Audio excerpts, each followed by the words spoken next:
often people will say, well, Abraham, why are we set up this way? In other words, why does it have to be hard? If we are pure positive energy and then we are born into these bodies, why are we so assured that there will be resistance surrounding us? Why does there have to be so much that we worry about that gets our attention and that sets up resistance within us and keeps us from being in the place of allowing that we so much want?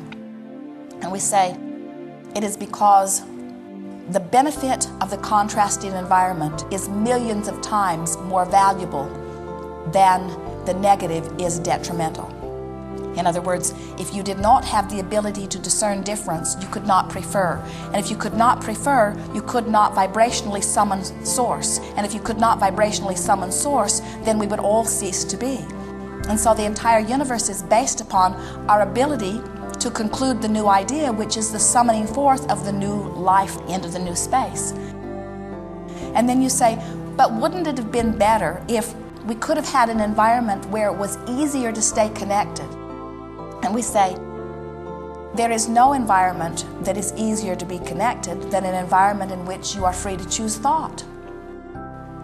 And you say, but it's hard to choose a thought that feels good when there's so much around me that feels bad. And we say, only because you haven't practiced it that way. Only because you've been convinced that you've got to clamor around the problem in order to find the solution. And there is truth in some of that. The clamoring around the problem is what is giving birth to the desire, you see. And so it's all an integral part of all of this. There are some who say that we should not encourage you to have desire. And yet, we cannot stop you from having desire. The universe is established to produce desire. There are some who say it is inappropriate to have desire, and we say those are only those who have not figured out how to find vibrational alignment with the desire, so the desire is always painful. We understand why you would not want to have a desire that is painful, but the only reason it is painful is because you have not yet learned how to allow. So then you say, well, how do we allow? And we say, you find a thought that feels good and practice it until it becomes your proclivity. And you say, oh, that's far too simple. There's got to be something bigger than that. There's got to be something a lot more than just feeling good. And we say, there is nothing more important than that you feel good. Because when you feel good, you've got control of your vibration. And when you've got control of your vibration, you are the deliberate creator of your experience. So when you say, why do we have to allow? We say, it is because you were born into an environment where there are choices. You were born into an environment where there is variety. In other words, if you lived in a household where everybody thought exactly the same way, and nobody had any contention about anything, everybody wanted everything exactly the same. You were all born to love pizza, and you were all born to love milk, and you were all born to love the color yellow, and you were all born to love hardwood floors instead of carpeted floors, and you were, in other words, if you were all born with these samenesses, you say, oh, we would get along so famously. We all sing the same songs and we do the same things, and we say you would not be stimulated to a new idea, and a continuing life force could not continue to be drawn within you, because we all need an active calling. That's big. We all need an active calling. There has to be an activation of that summoning of energy. And as long as there is an activation of that summoning of energy, then life continues, and it is our promise to you that life will always continue. And so you say, well, this activation of this energy is a good thing, but my resistance to it is not a good thing. Why do I have to learn allowing? And we say, you would not have to learn allowing if you had not learned disallowing. And you say, that's my point exactly. Why was I born into an environment where I learned disallowing? Why do I have to go back now and learn how to allow? Shouldn't I just naturally allow? And we say, because you wanted the environment of difference, and you needed to find your bearing, and you needed to find your place, and you needed to decide what you want. In other words, we promised you, you did not want to come into an environment where you just said yes, yes, yes, yes, yes, yes, yes, yes, yes to all of it. You wanted to say yes, no, well, maybe. Well, what do I think? What do I conclude? What is my preference? Otherwise, your perspective has no value if you are not here to decide, to discern, to prefer something new, you see. So then you say, but I thought we are all one. And we say, we are all one, playing off one another for the purpose of coming up with a new idea. And you say, well, it's painful because now I have to learn how to allow all over again. And we say, you'll be all right. you can use your guidance system to know if you don't get too far from where you are, it's always easy to bring yourself back to center. And even if you do get far from where you are, it's still easy to bring yourself back to center. It just takes deciding that feeling good is worth something and practicing with real determination to feel good for no other reason than to feel good. And in time, you show yourself that allowing is not a big issue. It's easy to allow. In fact, it is your dominant proclivity. You would much rather love than not love. You know how we know that? When you don't love, you feel miserable. You would much rather praise than criticize. You know how we know that? Because when you criticize, you feel awful, and when you praise, you feel wonderful. You would much rather know your success and know your value than to feel that you do not have value. You know how we know? Because we feel your pain when you choose the other.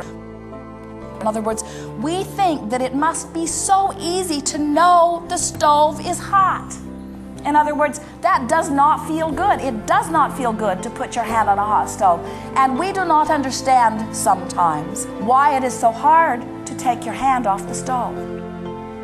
And you say, my mother had her hand on the stove, her mother had her hand on the stove, our family puts its hand on the stove, it's just what we all do.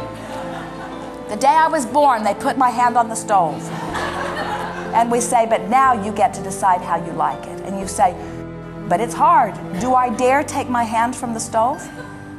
And we say, risk it and try it.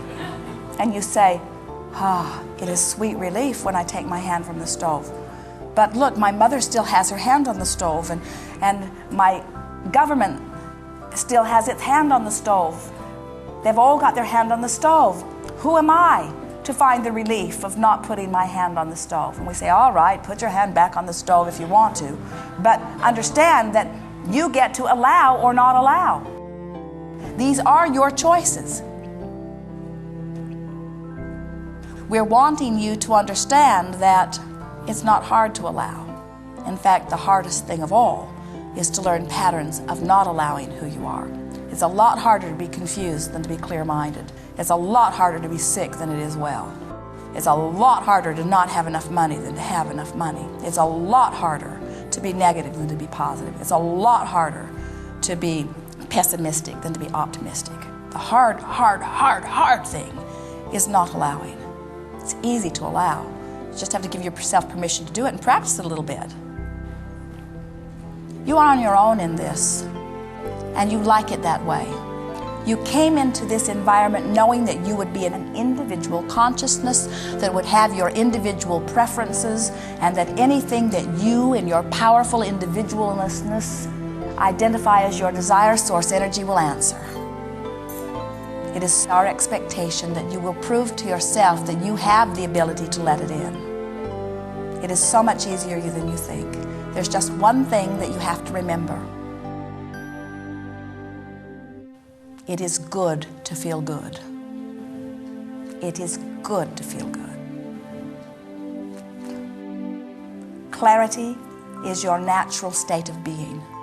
Healthy is your natural state of being. Eager is your natural state of being. Loving is your natural state of being. It is natural for you to have desire, and it is natural for you to anticipate happy outcomes. And it is natural for you to love, and it is natural for you to sing, and it is natural for you to play. It is natural for you to skip. It is natural for you to be joyful. It is natural for you to know well-being. It is natural for you to expand. It is natural for you to question. It is natural for you to find interest. It is natural for you to want more. And it is natural for you to feel good. And anything else is resisting the natural state of who you are. There is great love here for you. We are complete.